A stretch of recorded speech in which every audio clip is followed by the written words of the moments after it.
Hello everyone, welcome to Spa in round 3 of JCL Summer Series. And before we begin, I need to show you how the standings look. After round 1 and 2, I am leading somehow silver class in JCL. So we are looking to have a clean race to not lose that lead, because that would be pretty cool to win. But before we do that, we have to qualify. So we're on the first lap right now, and it's not gonna be the cleanest lap. Now, I did do some practice a few days before the race, and when my PB was, before I practiced, I think 17.1 was my fastest lap I've ever done on Spa. So I wanted to improve that, and I did do like 2 hours of practice few days before the race, and I managed to get it down to 16.5. So that was my goal, to at least get close to it, because very often when I practice and I do my PB, I am not able to repeat that during the qualifying itself. And mostly it was also because I always took less fuel than I needed to, and I had to do 2 runs. So this time I actually made sure to take enough fuel so I could just keep driving for the 10 minutes of qualifying that I have. It ended up actually being too much of fuel for my qualifying. I think I stopped with 1 lap of fuel still left. But yeah, the lap itself is looking clean. It's not looking too bad. It's just not fast because I am not pushing, as it's the first lap of the qualifying. And it's always the case that lap 1 is the slowest. Despite having an hours of practice before the qualifying, lap 1 is always the slowest because the tires are not up, and you know, you just gotta get into the groove of things, into the rhythm before you start doing faster laps. So going to the end of lap 1, we're going into the bus stop, heavy braking, down the gears, into the right, into the left, get a good exit, and yeah, the time is going to be 17.4. And as other people behind me cross the line, we are on P2 with not a very good lap, but you can see after the T1 on lap 2, I'm already 2.5 tenths up. So we're gonna check the standings, 6 tenths down on P1 in class. So we have a lot of work to do to catch up. But at the end of lap 2, I managed to claw 6 tenths back and got myself up to P2 with a 16.8, and every other lap, every single lap, I improved a tiny bit. Another 16.8 after lap 3, but I dropped down to P3 because someone did a slightly better lap. And now we are on our final lap because we only get 10 minutes of qualifying as a silver class. So after turn 1, 2 tenths up on my delta, going into Radion and Eau Rouge, keeping it flat, smooth inputs to not understeer.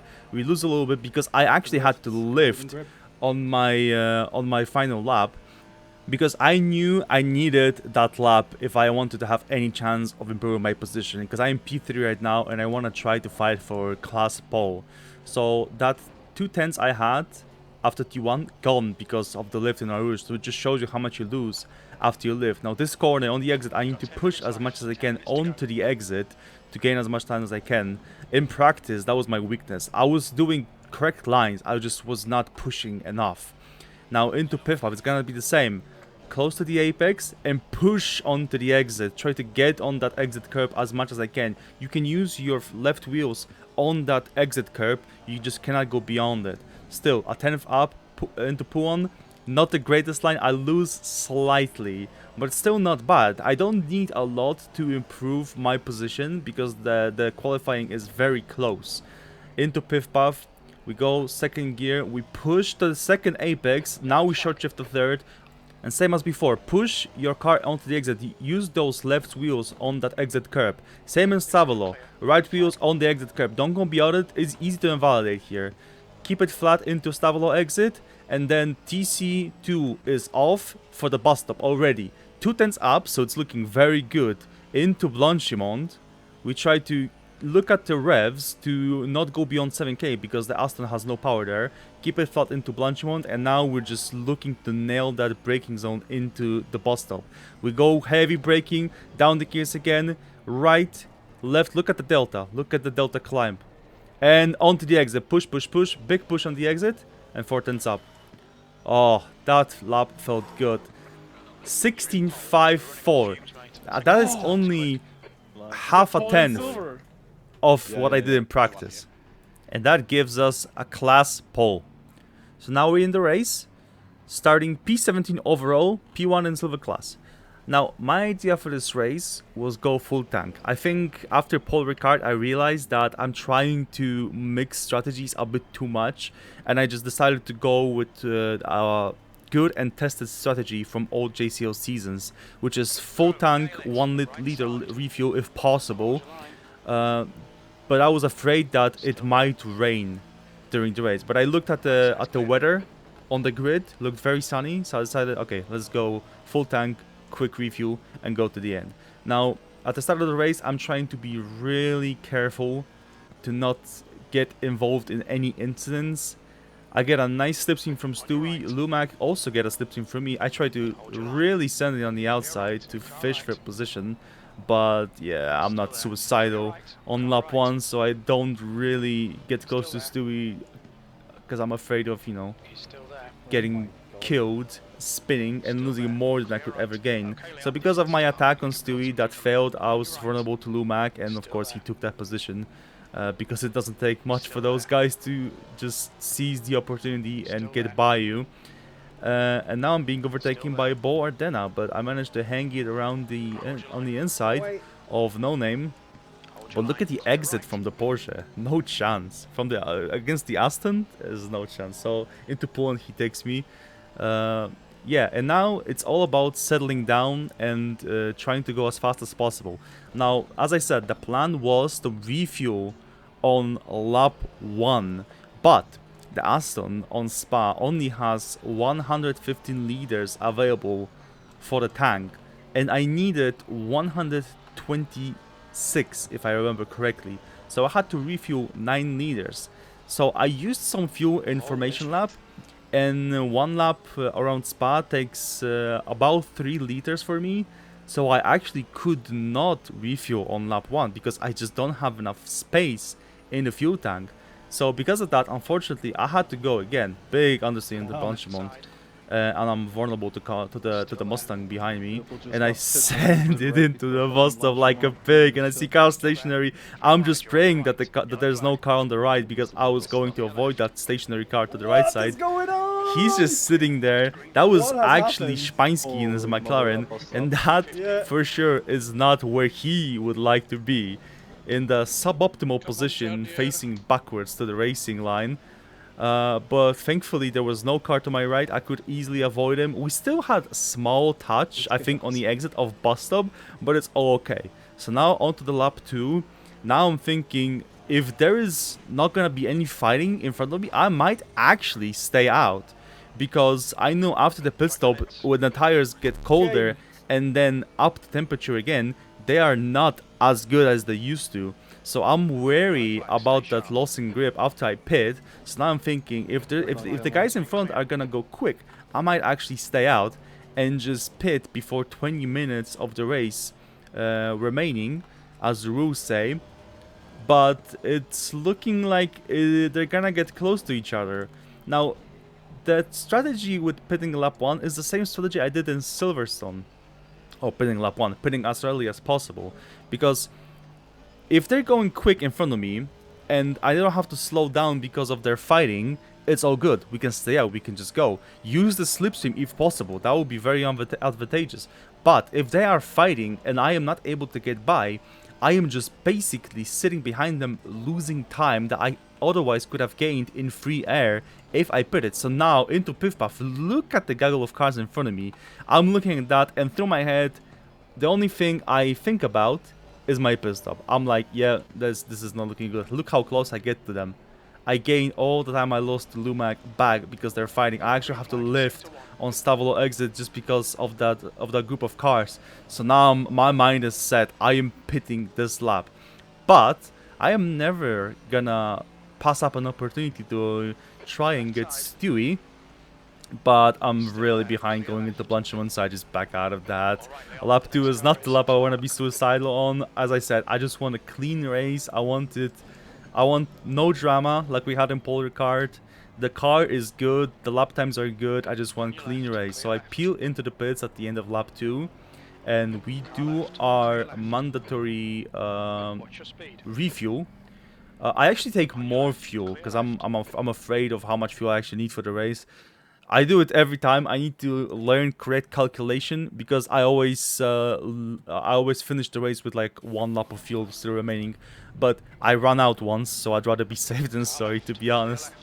And on the exit of my pit stop, it's interesting because there's Repston in front of me and he started dead last because his game crashed.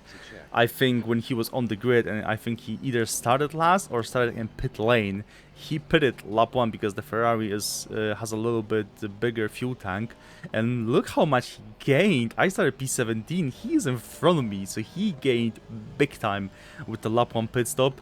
And of course, the lap 1 pit stop, as I said, it's risky if the weather is going to change. But so far, in 2 races, the weather was very stable, even when it was cloudy.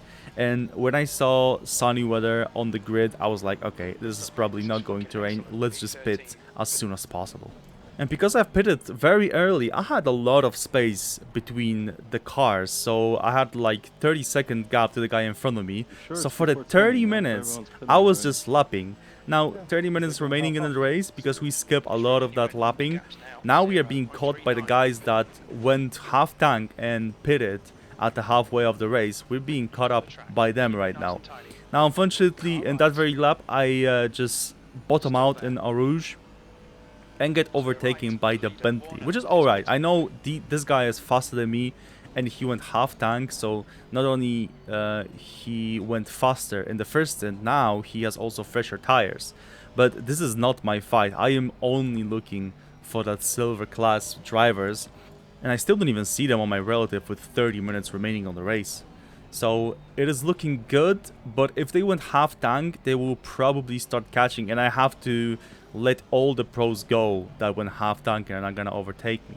And into the no-name we go. Look at Hofi sniffing behind me. He is such a quick driver, and also on fresher tires, there's no way I'm going to hold. I'm just looking at this point for the best way to let them go, so they get by me without any hassle, and I don't lose unnecessary time to the guys behind me. Because as I said, most of the guys you can see on the relative that are behind me, they are not my fight. I am just trying to survive and let them by as fast as I could, to not lose time and to try and save my strategy. And into Blanchimon we actually go side by side, but he's a little bit behind me, as I was to Stewie on lap 1. I lived to not kill him because I thought he's gonna hang around the outside, and I actually make him vulnerable to Simon behind him. So thankfully Simon did not overtake, otherwise I probably would have felt bad that I lost Hofi that position. But now they're both by, and we just gotta focus ahead. Novikov behind me is with the DT, so he pits, so that's 1 car out of the way. And yeah, we just keep lapping as fast as possible, same strategy as in Silverstone.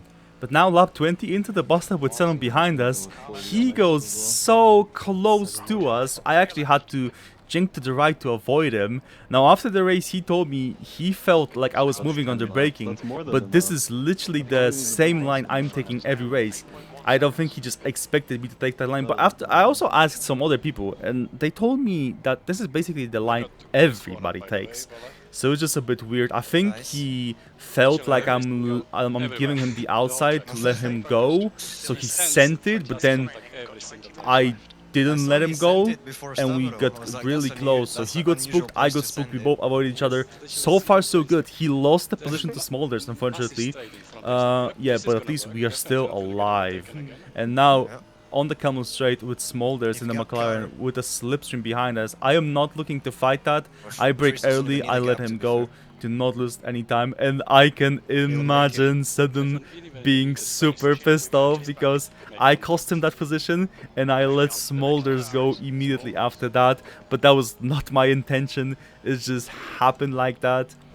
by pure coincidence. I did not mean to spook him into bus stop, but Smolders had just such a good run, and as I said, I am not looking at the pro guys. I'm just trying to save my strategy and not lose my silver position, so I let him go in the first convenient spot, which was the camel straight right after Sedan went off. So it's unfortunate, but sometimes these things happen. But Sedan's still behind me, and we can still, you know, go forward together. And literally in the next lap, I had to lift in Radion, and Sedan got a giga run on me into the camel straight. So of course, we go side by side. He touches me slightly on the side of my car. I don't know if that was a vibe check or what. I just lived to let him go because I don't know what's going on. And yeah, his fight against Smolders continues. They're all let go, and I am now looking at my relative, and I see Boardema in P16, 16 seconds behind me. So of course, now I start to calculate how much I'm losing per lap.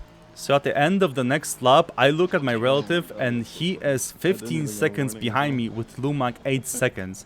Now, I would like to not lose position to Lumac as well, but if I do, it's not a big deal. Bo, Ardema, and Ames in the silver class are my biggest threats right now. These are the cars I'm worried about. But at the end of the next lap, Boardema is 14 seconds behind me, and Lumac is 7 seconds behind me. So I am losing to both of them around a second. So now I think to myself, okay, we have like 7 laps remaining. So if I keep losing a second to Lumac, on the last lap he will be right on me, but Boardema will not even get close to me. So it's comforting thought, and I keep checking that gap on the start finish straight every lap to know if I need to push more or if I'm safe.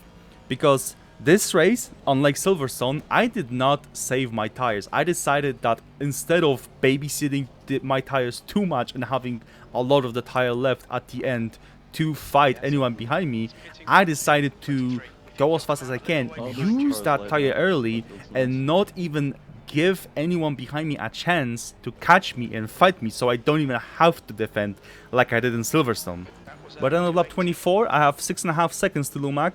Lap 25, 5.7. So yeah, we're losing around a second. You can see on the relative, every time I cross the finish line, we lose around a second to both Lumac and Boardema. So it's looking very nice till the end. And now at the end of the race, this is the penultimate lap, we have 2.2 seconds to Lumac.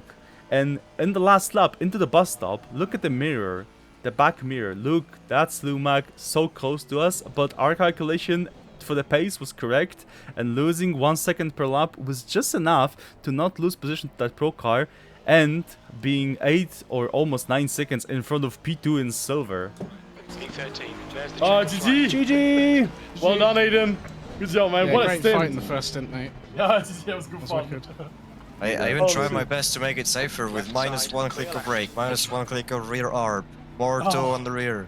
Did you go to 100? It was an... Let's go! Woo! So another P1 in silver class. And on track we finished P14, but a car in front of me, I think it was Huffy, had a DT that he did not serve. He got an 80-second penalty for that, for not serving that drive-through. And that put me a position up. So P13 for car 13. And because of that, we start P3 on the next race, which is the finale of the Summer Series on Nordschleife. If there was a racetrack that could cause problems just because of its layout, it's gonna be Nordschleife. So I hope we get a clean race there. And yeah, this is how the standings look. We keep the P1 with a good result on Spa again. And we're looking for a clean race in Nordschleife to finish out the season and maybe win something for once. So I hope you enjoyed the video. And see you next Sunday on my Twitch channel. And next week in here for the video from North. Take care. Bye-bye.